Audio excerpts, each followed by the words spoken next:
नमस्कार। आपका अखबार के इस अंक में आपका स्वागत है। मैं हूं प्रदीप सिंह। पश्चिम बंगाल में जो कुछ हो रहा है वो आपसे छिपा नहीं है और कोई आज नहीं है। आरजी कर जो मेडिकल कॉलेज की घटना है वो कोई पहली घटना नहीं है और मैं मानता हूं कि वो आखिरी घटना भी नहीं है। पश्चिम बंगाल में लंबे समय से इस तरह का हिंसा का खेल चल रहा है। वो कांग्रेस के ज़माने में भी चला, नक्सलवाद के विरोध में अभियान के रूप में। उसके बाद 34 साल का जो लेफ्ट फ्रंट का शासन था उस दौरान भी चला और ममता बनर्जी का 13 साल का शासन है उस दौरान भी चला। तो हम सब लोग, मैं उसमें अपने को भी शामिल करता हूं, कि उम्मीद कर रहे थे कि केंद्र सरकार कुछ एक्शन लेगी, इस स्थिति को बदलने की कोशिश करेगी। और उसका एक ही तरीका है, केंद्र सरकार के पास एक ही संवैधानिक हथियार है, वो है आर्टिकल 356 यानी राष्ट्रपति शासन लगाना। अब उस पर बहुत तरह के सवाल हैं कि भाई राष्ट्रपति शासन लगा देने से क्या बदल जाएगा। तो पहली बात तो यह है, जब आप ये सवाल उठाते हैं तो आप मानते हैं कि आप अक्षम हैं, कुछ बदलने की स्थिति में नहीं। लेकिन पश्चिम बंगाल में राष्ट्रपति शासन नहीं लगेगा ये तय हो गया है। ये सरकार ने ऐसी कोई घोषणा नहीं की है। केरल में पलक्कड़ में 3 दिन की राष्ट्रीय स्वयंसेवक संघ की प्रतिनिधि सभा की बैठक हुई। उसमें बहुत से मुद्दों पर विचार हुआ होगा। बैठक के बाद जो प्रेस कॉन्फ्रेंस हुई, जो प्रचार प्रमुख हैं संघ के सुनील अम्बेकर, उनकी प्रेस कॉन्फ्रेंस थी, उनसे पश्चिम बंगाल के बारे में सवाल पूछा गया। उनके जवाब से आपको पता चल जाएगा कि पश्चिम बंगाल के बारे में राष्ट्रीय स्वयंसेवक संघ और केंद्र की नरेंद्र मोदी सरकार का रुख क्या है, क्या करने वाली है, क्या नहीं करने वाली है। उन्होंने कहा कि अगर इस तरह का एक्शन लेते हैं, राष्ट्रपति शासन शब्द का इस्तेमाल नहीं किया, हालांकि सवाल में यही पूछा गया था, तो उन्होंने कहा कि इस तरह का एक्शन लेते हैं तो चुनी हुई सरकार को डीस्टेबलाइज करने जैसा होगा, यानी राजनीतिक अस्थिरता पैदा करने जैसा होगा। इसलिए ऐसा कदम नहीं उठाना चाहिए, या शायद कहा कि ऐसे कदम से बचना चाहिए। अब आप इससे समझ लीजिए कि पश्चिम बंगाल में क्या होने जा रहा है। और इस बात को जितना अच्छी तरह से ममता बनर्जी समझती हैं, कोई नहीं समझता मुझे लगता है। उनको मालूम है कि नरेंद्र मोदी की सरकार कुछ भी हो जाए पश्चिम बंगाल में अनुच्छेद 356 का इस्तेमाल नहीं करेगी। इसलिए उनका हौसला बढ़ा हुआ है। इसलिए वो डिफेंसिव पर जाने की बजाय ज़्यादा आक्रामक नज़र आ रही हैं। तो अब उनकी बातें सुनिए आपको तो आपको हंसी आएगी कि 13 साल जो पश्चिम बंगाल जैसे प्रदेश की मुख्यमंत्री रही हो, इतनी अनुभवी नेता हो, वो सीबीआई से न्याय मांग रही है। कह रही सीबीआई से कह रही फांसी दो जो आरोपी है। सीबीआई कब से फांसी देने लगी और आपको सीबीआई से कब से उम्मीद हो गई? आपने तो अपने यहाँ कानून बदल दिया है कि सीबीआई को जो जांच की स्वतः अनुमति होती है वो आपने बंद कर दी है। वो अपनी कंसेंट जो है वो स्टेट गवर्नमेंट्स की हुआ करती थी, जनरल कंसेंट। कई राज्यों ने जो गैर भाजपा शासित हैं उन्होंने विड्रॉ किया, पश्चिम बंगाल ने भी कर लिया। सीबीआई के अफसर हाई कोर्ट के आदेश पर जांच करने जाते हैं किसी मामले का, उनको गिरफ्तार करने की कोशिश आप करती हैं। आज अचानक जो है आपको सीबीआई पर इतना भरोसा हो गया कि कह रहे हैं कि सीबीआई से न्याय मांग रहे हैं हम, सीबीआई फांसी दिलाए, तुरंत न्याय करे। तो भाई न्याय अदालत में होता है, कोई जांच एजेंसी न्याय नहीं करती है, सरकार न्याय कर सकती है। कानून और संविधान के मुताबिक अंतिम फैसला तो कोर्ट ही करेगी। लेकिन राज्य सरकार हो या केंद्र सरकार अपनी ओर से लोगों को जो पीड़ित हैं उनको न्याय दिलाने का प्रयास कर सकती है कानून और संविधान के अनुसार। तो आपने वो तो किया नहीं। जिस तरह से आपकी सरकार पूरी तरह से सबूत नष्ट करने में और जो आरोपी हैं उनको बचाने में लगी, आपकी पुलिस जिस तरह से बचाने में लगी, उसके बाद न्याय की मांग करना आपके मुंह से शोभा नहीं देता। लेकिन उनको मालूम है कि केंद्र सरकार इससे ज़्यादा कुछ नहीं करेगी। जो अदालत ने कर दिया है, अगर अदालत ने सीबीआई जांच का आदेश न दिया होता तो ये जांच सीबीआई को भी न जाती। ये पश्चिम बंगाल की पुलिस, कोलकाता पुलिस जो है इसकी जांच कर रही होती और वो पहले ही काफ़ी लीपापोती कर चुकी है, पूरी तरह से कर देती। उसमें दुनिया का हर शख्स दोषी होता, आरोपी होता, सिवाय पश्चिम बंगाल की सरकार और उसकी पुलिस के। तो पश्चिम बंगाल में राष्ट्रपति शासन नहीं लगेगा। अब इस बात को समझिए कि क्यों नहीं लगेगा। इसको दो तरह से जो है वो इसका विश्लेषण किया जा सकता है। एक, राष्ट्रपति शासन लगते ही सारी जिम्मेदारी और जवाबदेही केंद्र सरकार पर आ जाएगी। जो अच्छा होगा उसका श्रेय जल्दी मिलेगा नहीं। छोटी सी भी अगर कोई बुरी घटना होगी तो उसका लाभ राजनीतिक कैसे उठाया जाता है ये ममता बनर्जी जानती है, पश्चिम बंगाल में भारतीय जनता पार्टी नहीं जानती है। इतनी बड़ी घटना के बाद, इतनी हिंसक घटनाओं के बाद भारतीय जनता पार्टी उसका लाभ नहीं उठा पाई। वो 2024 का लोकसभा चुनाव का नतीजा बताता है कि उसके बाद उसकी स्थिति खराब हुई बेहतर होने की बजाय। ममता बनर्जी की स्थिति खराब होने की बजाय और अच्छी हो गई। तो इससे दोनों पार्टियों की जो राजनीति की जमीन पर लड़ने की क्षमता है उसका अंतर आपको पता चलता है।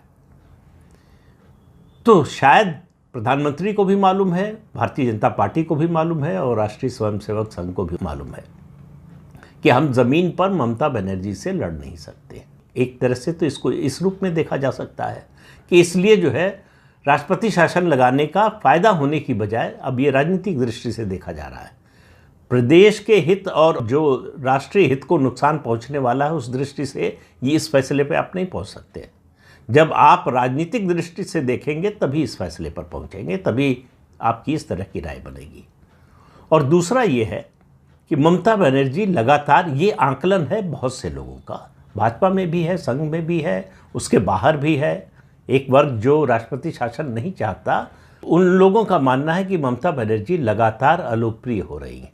हालांकि यही धारणा जो है इस पूरे वर्ग की 2021 के विधानसभा चुनाव के बाद भी थी कि ममता बनर्जी बहुत तेजी से अलोकप्रिय हो रही हैं। इसका नुकसान का पहला जो प्रमाण मिलेगा वो 2024 का लोकसभा चुनाव होगा। तो जो प्रमाण मिला वो इस धारणा के ठीक विपरीत मिला, लेकिन वो धारणा बदली नहीं है। वो धारणा अभी बनी हुई है कि राष्ट्रपति शासन लगाने से ममता बनर्जी को सिंपैथी मिल सकती है। तो एंटी इनकम्बेंसी का जो लाभ उनका कार्यकाल पूरा होने पर जब चुनाव होगा 2026 में, वो लाभ जो मिल सकता है भाजपा को वो नहीं मिलेगा। अब 26 में उसका लाभ मिलेगा नहीं मिलेगा इसकी भविष्यवाणी कोई नहीं कर सकता, इसका आकलन कोई नहीं कर सकता। 21 में भी यही आकलन था कि 24 में इसका लाभ मिलेगा। एंटी इनकम्बेंसी जो ममता के खिलाफ लगातार बढ़ रही है उसका फ़ायदा भाजपा को मिलेगा, यानी ममता बनर्जी के विरोधियों को मिलेगा। वो तो नहीं मिला। 26 में मिलेगा इसकी किसी को गारंटी नहीं है। लेकिन एंटी इनकम्बेंसी जो है वो ममता बनर्जी की 15 साल की हो जाएगी। तो 15 साल की एंटी इनकम्बेंसी वैसे भी भारी पड़ती है, लेकिन एंटी इनकम्बेंसी तब भारी पड़ती है जब उस एंटी इनकम्बेंसी को भुनाने वाली राजनीतिक शक्तियां ज़मीन पर सक्रिय हों और ज़मीन पर ताकतवर हों, अपनी ताकत बढ़ा रही हों, अपना संगठन का आधार बढ़ा रही हों, अपना जनाधार बढ़ा रही हों, और सबसे बड़ी बात लोगों का भरोसा बन रहा हो विकल्प के रूप में आप पर, तब एंटी इनकम्बेंसी का फ़ायदा मिलता है। सबसे बड़ा उदाहरण है महाराष्ट्र का। लगातार 3 बार कांग्रेस और एनसीपी सत्ता में आई। पहले 5 साल के बाद ही भयानक एंटी इनकम्बेंसी थी, लेकिन भाजपा और शिवसेना में आपसी मतभेद इतने थे, दोनों के संगठन कमज़ोर थे, लाभ नहीं उठा पाए। दूसरे कार्यकाल के बाद और बढ़ गई। देश में किसानों की आत्महत्या के सबसे ज़्यादा मामले जो है महाराष्ट्र में, और उसमें भी सबसे ज़्यादा विदर्भ में हुए, लेकिन उसका भी फ़ायदा भाजपा और शिवसेना नहीं उठा पाए। तीसरी बार भी सत्ता में आए। चौथी बार जब चुनाव हुआ तब लोगों का धैर्य जवाब दे गया। तो और उसके साथ साथ एक बड़ी घटना ये हुई, ज़मीन पर लड़ने के लिए नरेंद्र मोदी जैसा नेता आ गया, बदलाव हो गया तुरंत।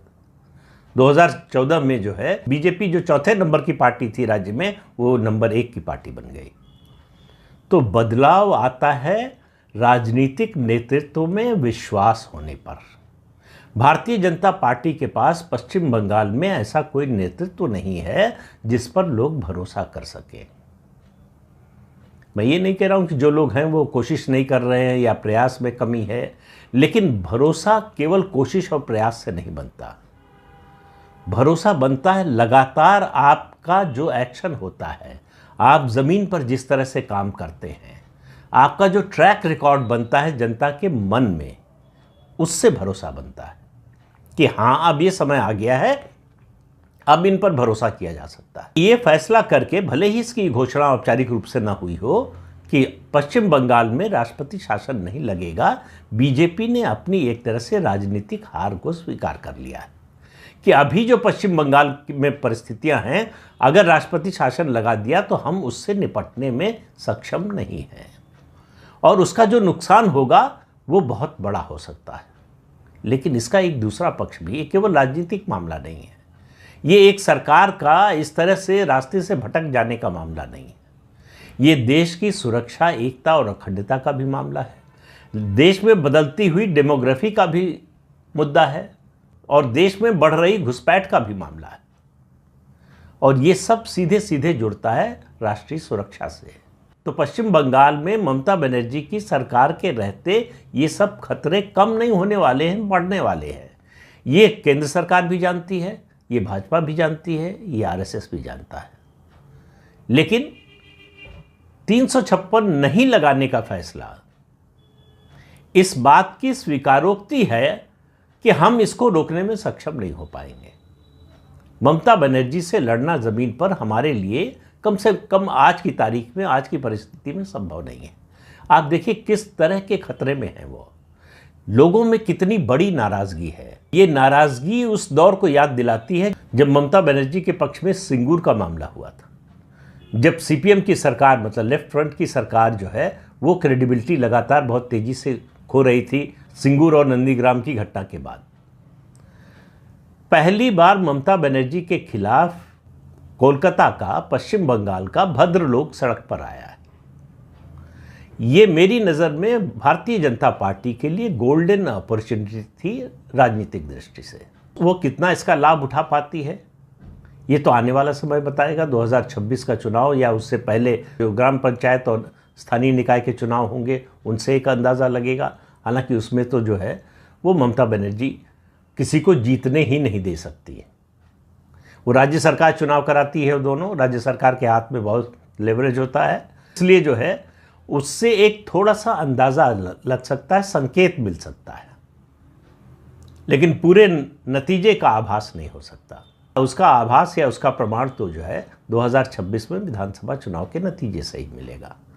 तो अब आप 2026 तक इंतज़ार कीजिए कि ममता बनर्जी से नाराज़गी इतनी बढ़ जाए कि लोग सड़कों पर उतर आएँ और ये तय कर लें कि हम किसी भी हालत में ममता बनर्जी यानी तृणमूल कांग्रेस को वोट नहीं देंगे और हम बीजेपी को विकल्प के रूप में देखते हैं। हमारे ऊपर चाहे जो बीते, हमारे घर जला दिए जाए, हमारी हत्या कर दी जाए, हमारे घर की महिलाओं की इज्जत लूट ली जाए, इस सब के बावजूद हम बीजेपी को वोट देंगे। तो ये फैसला बीजेपी ने पश्चिम बंगाल की जनता पर छोड़ दिया है कि अगर लड़ाई लड़नी है तो आप लड़िए, हम आपके साथ खड़े नजर आएंगे, लड़ाई नहीं लड़ेंगे। तो अब सवाल यह है कि पश्चिम बंगाल की जनता क्या करेगी। अगर उसको सुरक्षित रहना है, जीवित रहना है, अपने परिवार का सम्मान बचाना है, अपनी जान बचानी है, तो वो ममता बनर्जी के साथ रहेगा। अगर उसको लग रहा हो कि नहीं ये देश के सम्मान की बात है, ये समाज के सम्मान की बात है, ये पश्चिम बंगाल की सांस्कृतिक पहचान के सम्मान का सवाल है, ये देश की सुरक्षा का सवाल है, अगर ये उसके मन में आएगा तो बदलाव दिखेगा। तो बीजेपी केवल उसकी फैसिलिटेटर होगी, उसमें मददगार बनेगी, उसकी वाहक नहीं होगी, उसका नेतृत्व करती हुई दिखाई नहीं देगी। जनता उसको नेतृत्व सौंप देगी, ऐसा बीजेपी को उम्मीद है। और अब लग रहा है कि जो संघ की बैठक से निकल कर आया है कि संघ का भी ऐसा ही मानना है कि धैर्य, इंतज़ार कीजिए, जनता के और नाराज़ होने का इंतज़ार कीजिए, जनता के ममता बनर्जी से और विमुख होने का इंतज़ार कीजिए। तो जब पश्चिम बंगाल की जनता ममता बनर्जी से विमुख होगी तो आज की राजनीतिक परिस्थितियों में वो विकल्प के रूप में केवल भाजपा को देखेगी, तो भाजपा के सत्ता में आने का रास्ता खुल सकता है। अब इसमें इतनी हाइपोथेटिकल चीज़ें हैं कि इनमें से एक भी गड़बड़ हुआ तो सब चौपट हो सकता है। और मानकर चलिए कि अगर ममता बनर्जी चौथी बार सत्ता में आई तो उनको रोकना किसी के लिए भी मुश्किल होगा। फिर वो अपने आप में कानून होंगी, अब भी है, जो चाहती हैं करती हैं, जिस तरह से चाहती है प्रदेश चला रही हैं। भ्रष्टाचार का कोई असर नहीं है, भ्रष्टाचार दिन दूनी रात चौगुनी बढ़ रहा है, कानून व्यवस्था दिन रात गिर रही है, देश की सुरक्षा को दिन रात खतरा पहुंच रहा है। इसके बावजूद ममता बनर्जी की कुर्सी सुरक्षित है। अब ये किसके लिए खतरा है, किस पर टिप्पणी है, किसकी ओर संकेत करता है, इसका अंदाज़ा आप लगाइए। तो इस अंक में इतना ही, अगले अंक में फिर मिलेंगे किसी नए मुद्दे के साथ। तब तक के लिए अनुमति दीजिए। आपसे अनुरोध है कि ये चैनल देखिए, शेयर कीजिए, लाइक कीजिए और सब्सक्राइब जरूर कीजिए। नमस्कार।